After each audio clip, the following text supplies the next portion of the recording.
Welcome. I'm Aaron Apostolico, Sensidyne's Corporate Industrial Hygiene Manager. Today we're going to review the components and function of the Sensidyne AP-20S hand pump, demonstrate how to take a sample, and discuss how to properly read the colorimetric detector tubes. Here we have an AP-20S hand pump kit and a box of carbon dioxide detector tubes. Let's begin by removing the AP-20S from the soft carry case and review the different components of this piston-style hand pump. Starting with the handle of the pump, place your fingers underneath the flat top edge of the handle to secure your grip. You'll notice that there is a red alignment marking on each side of the piston shaft, and also on the bottom case of the pump. These red marks should be aligned when drawing the piston shaft from the main body. Your opposite hand can grip the ergonomically designed body. It should be noted that the blue overmolding is both a slip-resistant and antimicrobial coating. As you draw out the piston shaft, there are two stages. The shaft will make an initial click at 50 milliliters when pulled out halfway, and make a second click and lock into place for 100 milliliters when pulled out the entire length. Next, let's take a look at the head case of the hand pump.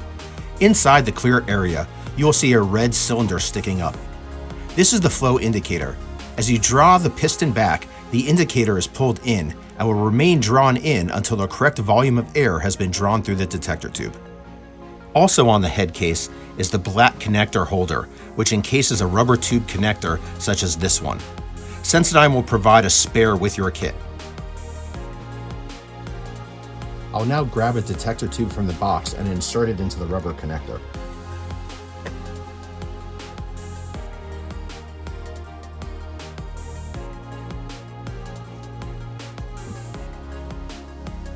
It is a best practice to perform a leak check prior to performing the sampling, and this is a good way to demonstrate the flow indicator. To perform the leak check after the tube is firmly inserted in the connector, simply align the red markings and draw the handle back the full amount. You will notice the flow indicator is now pulled in.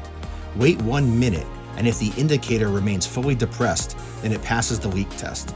If the red cylinder pops up during this minute, then there is a leak present. The last part of the hand pump to discuss is the tip cutter. There is a folded over red cap that must be pulled back to access the tip cutter mechanism. You will select the detector tube and insert one end into the opening of the tip cutter. Rotate back and forth between your fingers several times and then angle the tube to one side and you will snap off the tip with a clean break. Turn the tube over and repeat. Please note that the detector tube main body is shatterproof, so it will not splinter as you break off the tips. Now that we broke off both ends of the detector tube, we must insert it properly into the rubber connector. The detector tube will have a flow direction arrow on the main section.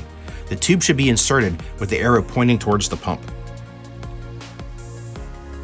Another way to check is if there are concentration values on your tube. The highest concentration value should be the side connected to the pump. Prior to actually collecting a sample, it is important to select the proper detector tube for your application and review the instruction sheet included with each box of tubes. The instruction sheet will let you know how much volume is required, how long to wait prior to reading the tube, and what the expected color change should be. Now we are ready to collect the sample. Align the red markings and draw back the handle the full amount, 100 milliliters. You'll notice the flow indicator is now pulled in. Wait until the indicator reappears in the full upright position. Following the instructions for the tube being used, we will await the specified amount of time prior to the tube reading. When the tube is ready for reading, hold it so the scale is present. Observe the point where the color change ends against the printed scale. Sometimes, the point at which the color change ends is faded or slanted across the width of the tube. For a faintly discolored or feathered stain, read the gas concentration at the maximum end of the stain. For a slanted stain, read the gas concentration in the middle of the slanted layer. Thank you for viewing this tutorial. If you have any further questions, feel free to contact us at info@sensidyne.com, and be sure to visit our website to explore more information about our products.